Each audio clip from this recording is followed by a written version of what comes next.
Hello दोस्तों। इस spring Navi Mumbai के घनसोली में वर्कर्स ने एक बहुत बड़े मशीन के आखिरी पार्ट्स को अंडरग्राउंड एक शाफ्ट में उतारा और उसे वहां असेंबल किया।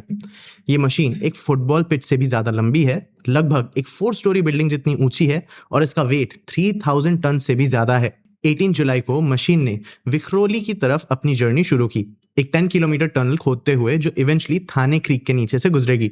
ये इंडिया की पहली अंडर सी रेलवे टनल बनेगी।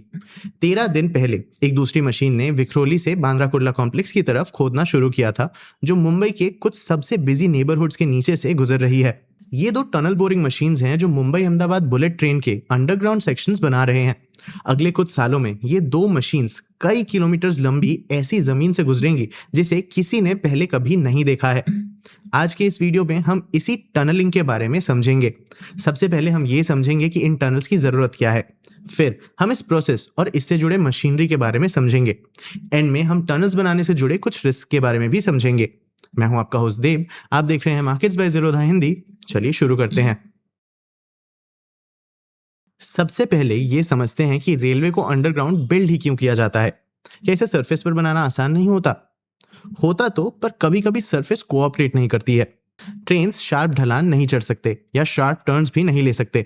उन्हें जेंटल ग्रेडियंट्स और वाइड कर्व्स की जरूरत होती है और हाई स्पीड ट्रेन्स को इनकी और भी ज्यादा जरूरत होती है।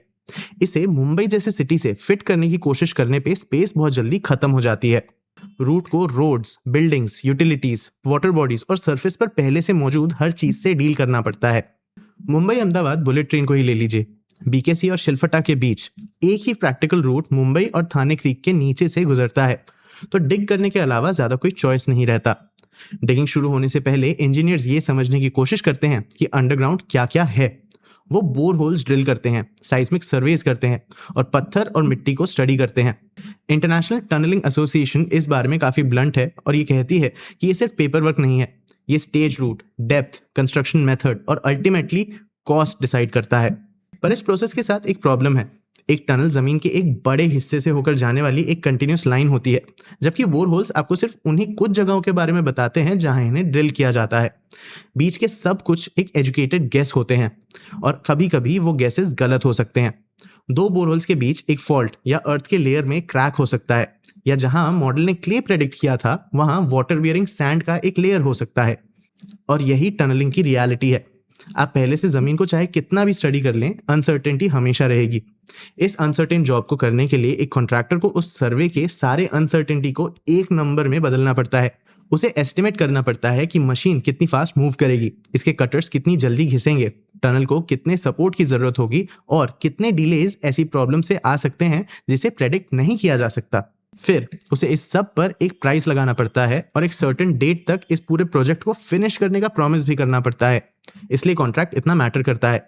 उसे क्लियरली डिफाइन करना पड़ता है कि जब ग्राउंड एक्सपेक्टेशन से अलग निकले तो कभी खत्म ना होने वाले डिस्प्यूट्स में फंसने के जगह इसका रिस्क कौन उठाए ये डिसाइड करे। मॉडर्न अंडरग्राउंड कॉन्ट्रैक्ट्स वही करने की कोशिश करते हैं। टनलिंग के लिए FIDIC कॉन्ट्रैक्ट जियो टेक्निकल बेसलाइन रिपोर्ट नाम की एक चीज के बेसिस पे बनता है। इसे जमीन के कंडीशंस का एक ऐसा डिस्क्रिप्शन समझिए जिसके लिए कॉन्ट्रैक्टर से प्राइस लगाने की एक्सपेक्टेशन होती है। अगर एक्चुअल ग्राउंड ज्यादातर उस बेसलाइन से मैच करता है तो कॉन्ट्रैक्टर रिस्क बियर करता है, पर अगर कंडीशंस बहुत ज्यादा बुरे निकलते हैं तो ये कॉन्ट्रैक्टर को एक्स्ट्रा टाइम या पैसा क्लेम करने का परमिशन देता है। ये प्रोजेक्ट ओनर की भी मदद करता है। किसी शेयर्ड स्टैंडर्ड के बिना कॉन्ट्रैक्टर हर पॉसिबल सरप्राइज को कवर करने के लिए जरूरत से ज्यादा बिड करेंगे, जबकि अग्रेसिव कॉन्ट्रैक्टर्स कम बिड करेंगे और बाद में क्लेम्स पर लड़ेंगे। प्रोजेक्ट ओनर दोनों में से कुछ भी नहीं चाहते। लेकिन बुलेट ट्रेन प्रोजेक्ट इस स्पेशलिस्ट टनलिंग कॉन्ट्रैक्ट का यूज नहीं करता।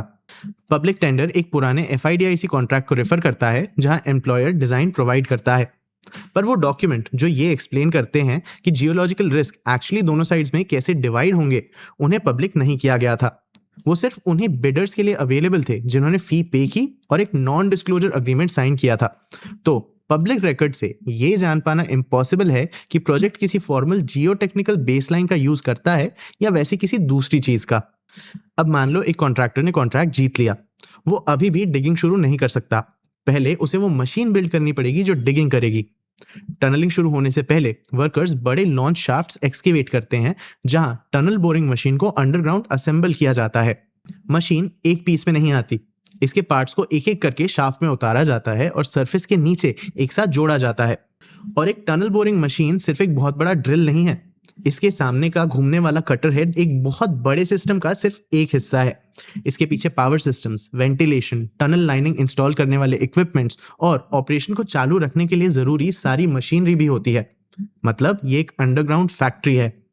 ग्राउंड और प्रोजेक्ट के हिसाब से टनल एक्सकेवेट करने के कई तरीके हैं। यहाँ हम उनमें से सिर्फ एक को ही देख रहे हैं, जिसका नाम है टनल बोरिंग मशीन्स या TBMs। एक बार मशीन असेंबल हो जाए तो ये एक ऐसे साइकिल में सेटल हो जाती है जिसे ये हजारों बार रिपीट करती है।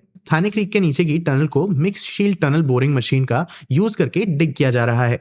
ये सॉफ्ट वाटरलॉग ग्राउंड के लिए डिजाइन की गई है, जहां मिट्टी और ग्राउंड वाटर दोनों लगातार टनल में प्रेशर डाल रहे होते हैं।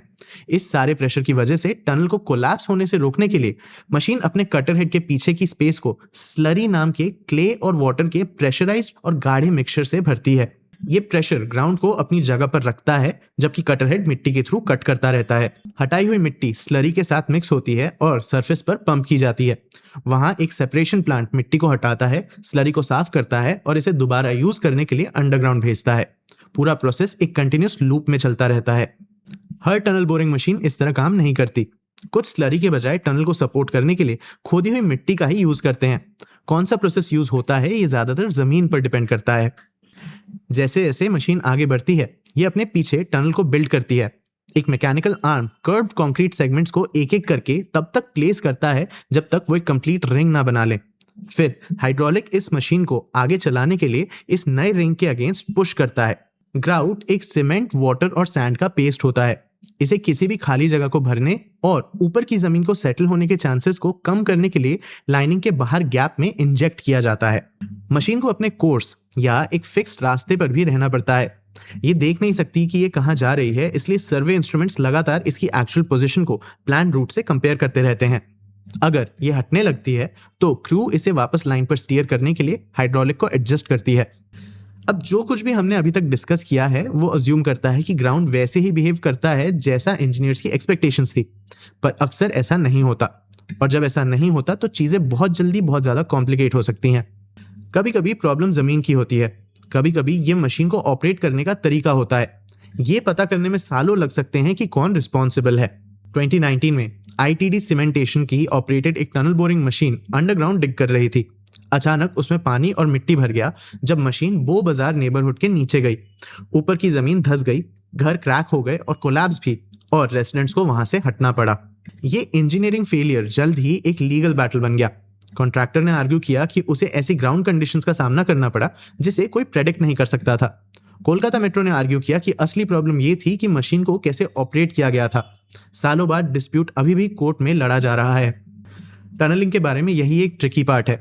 जब अंडरग्राउंड कुछ गलत होता है तो ये जान पाना अक्सर मुश्किल होता है कि जमीन में कुछ गड़बड़ थी या मशीन ग्राउंड को हैंडल करने में फेल हो गई, और आंसर डिसाइड कर सकता है कि कौन कई करोड़ों के डैमेजेस पे करता है।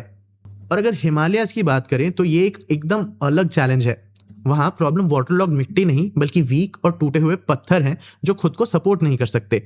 इंजीनियर्स अभी भी टनल को छोटे सेक्शंस में डिग करते हैं, इसे तुरंत सपोर्ट करते हैं और फिर आगे बढ़ते हैं। पर एग्जैक्टली कितने सपोर्ट की जरूरत है ये बदलता रहता है।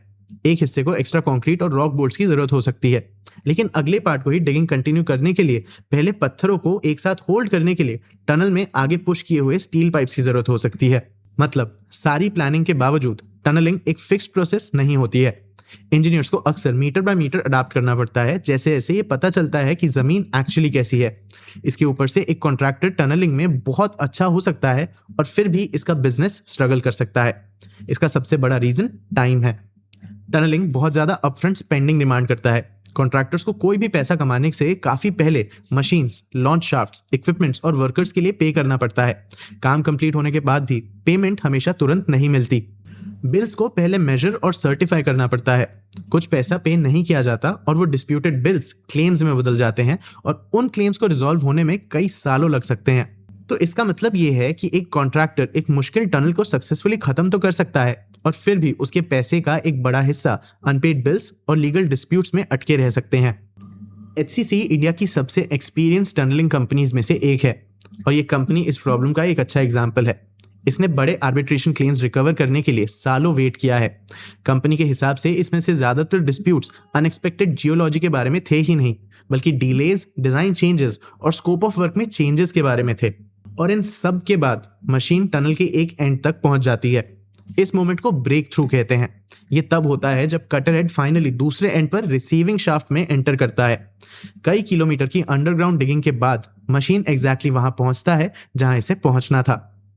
टनल को अभी भी tracks, drainage, walkways, power cables, ventilation, signalling, fire systems और बाकी बहुत सारे इक्विपमेंट की जरूरत होती है। फिर पहली ट्रेन चलने से पहले भी महीनों की टेस्टिंग आती है।